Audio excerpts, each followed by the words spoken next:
morning, everybody. It's a good day, everybody. It's another garden session here at Cheryl's Garden Oasis. So, yan yung tawag ko sa aking garden. And we're here to do another vlog of my mung bean or munggo because they're starting to ripen and the pods are already in brown color. So, we need them to harvest. We need to harvest them right now. And para magbigay pa sila sa atin ng additional fruit. So let me just show it to you. Alright, so these are my munggo. Ayan guys, malalaki na sila actually. They're 2 months I think old, and you see those brown fruits. Dun yung mga makikita yung mga munggo. So right now we're gonna harvest them. And then I have here another set of new batches na tinanim ko. So here in this area I have some garlic also, pero I'm deciding to like this area gagawin ko siyang talagang munggo area na lang. So sabayan nyo ako habang mag-harvest tayo ng ating munggo beans.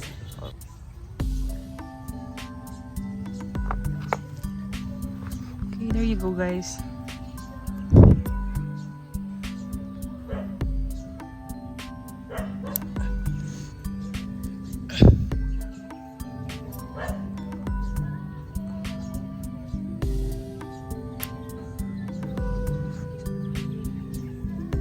Ang sipag magbunga ng mung bean natin, guys. O, tingnan mo, may mga flowers pa siya. So, ayan, marami pa siyang flowers. So, mga 4th hanggang 4th. Mga 4 batch pa siguro ang magagawa natin for this. Ayan, marami pa siya. Kita nyo yan, oh. Namumunga pa siya. So, we'll get all our ripe pods na. Kasi if not, baka hindi na siya mamunga usually. Kasi parang feeling niya wala na siyang purpose. Kasi hindi na natin siya binabawasan. Pero so here, ito nagkataon lang kasi talagang ngayon lang ako nagkataong manguha ng mga pods ng ating mung bean. Ayan guys. Oh, so kukunin natin lahat. Wala lang akong lalagyan. So ito na lang deeper ang lalagyan natin just to get long.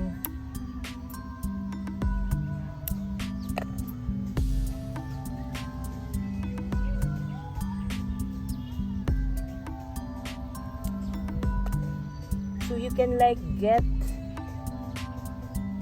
so may mga hindi pa talaga siya. So I'm just, ay sayang yung flower. I'm just getting yung talagang black pod guys, kasi may yung iba nag-brown pa lang.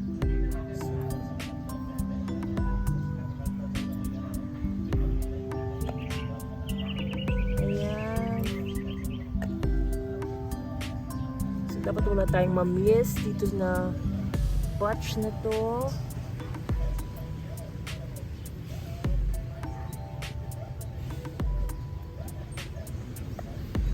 Ito na batch. Dapat wala tayong ma-miss out. So we should get everything. Ayan o, hanggang baba pa o. Okay.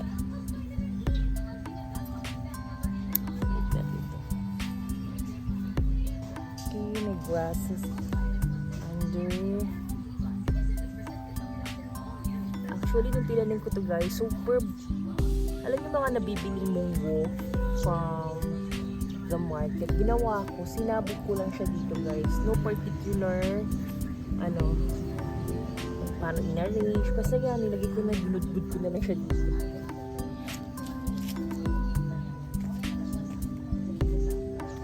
Okay, dito naman tayo sa isang set.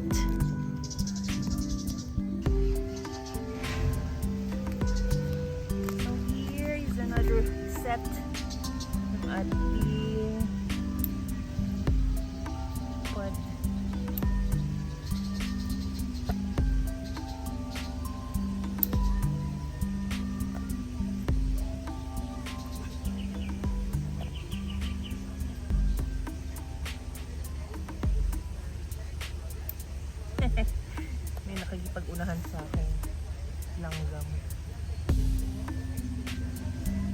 nagtatago yung iba guys. Ayan, lupad sa ilalim. So I'm planning to plant more of this munggo here. Actually, konti lang dito. Ay, sus, nahulog. So hindi ko pa tinanggal yung mga mustasa dito guys na sobrang old na. Kasi gusto ko siyang magkaroon ng seeds. So pagkukunan ko siya ng seeds para hindi na ako mamili ng seeds. So konti lang dito na part. Alright. So what we're gonna do here. So ayan na guys. Konti lang siya. Pero we have to remove na kasi. So let's open lang what's inside our pot. There you go guys. Here guys. Ayan na yung munggo natin, di ba? Okay. Dumi ng kamay ko, sorry kasi nag-garden ako. So I just wanted to I just like to show you lang how it is pag nag-brown na yung bunga niya like this one. So ilan to? 2, 4, 6. See? 6 sa isang pot guys na ganyan. Tapos like nagtanim lang siguro ako dito mga 3, pero I end up a lot of munggo, diba?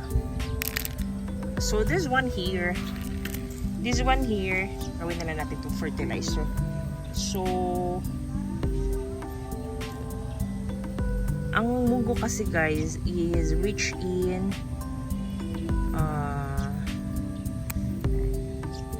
nitrogen, yeah.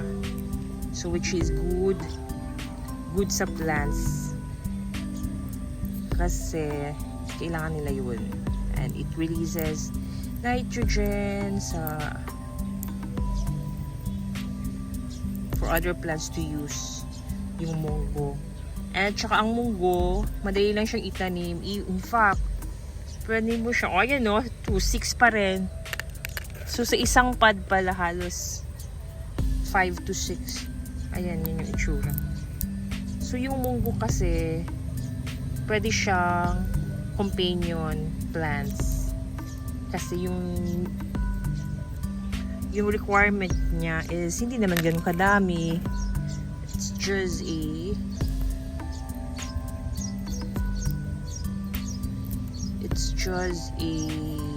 water. Nothing much masyado. Pwede din maglagay ng organic fertilizer, but for my end, hindi ako nag-go through ganun mga fertilizer, organic fertilizer. Basta ano lang siya, tubig lang siya. Especially pag it's raining guys, tapos nakapag-plant na kayo ng munggo nyo. Ay, grabe. After mga ilang days, tutubo na siya. Ilan to? 2, 4, 6, 8 naman ito guys, oh. Mas madami. Kasi mas mahaba yung pod. So, ayan. So sa mga hindi nakakaalam kung ano ito, these are mung bean pod na nag-ripen na. And I'm getting them out of the pod. And that's the munggo that you buy from the market here. These are the munggo that you buy from the market. Mung bean. Ayan.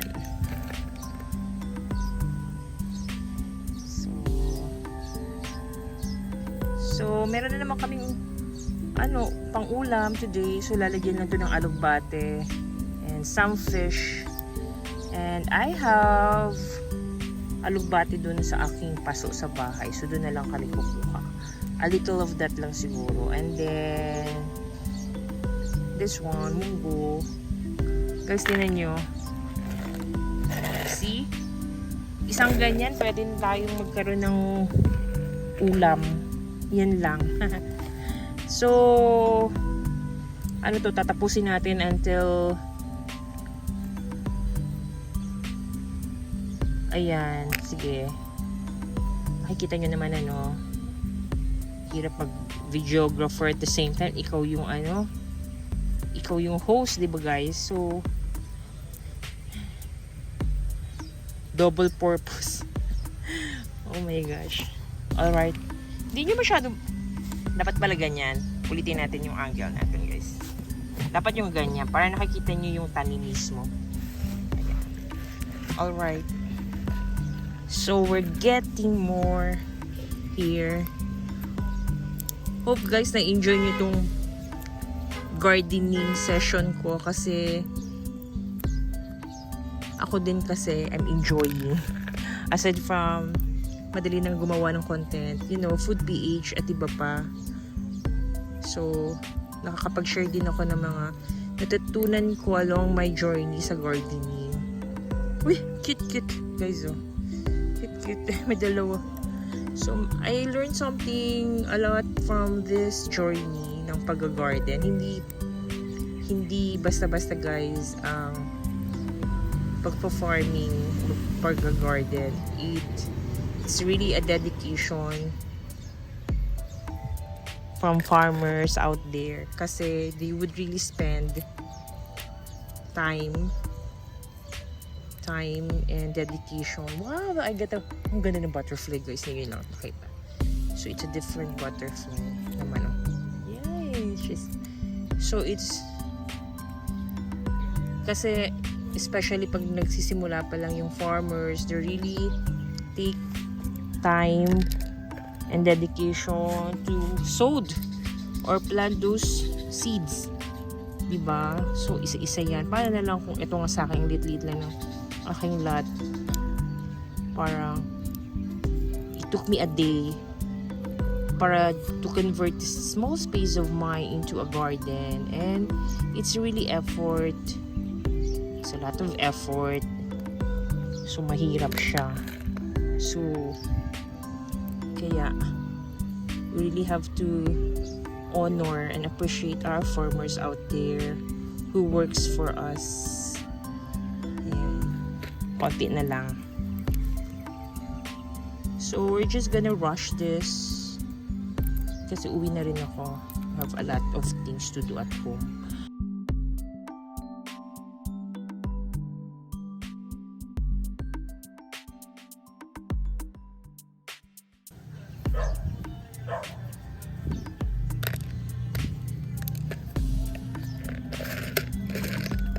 Alright, so that's for now guys. Hope you enjoyed this vlog. Until next time, bye bye.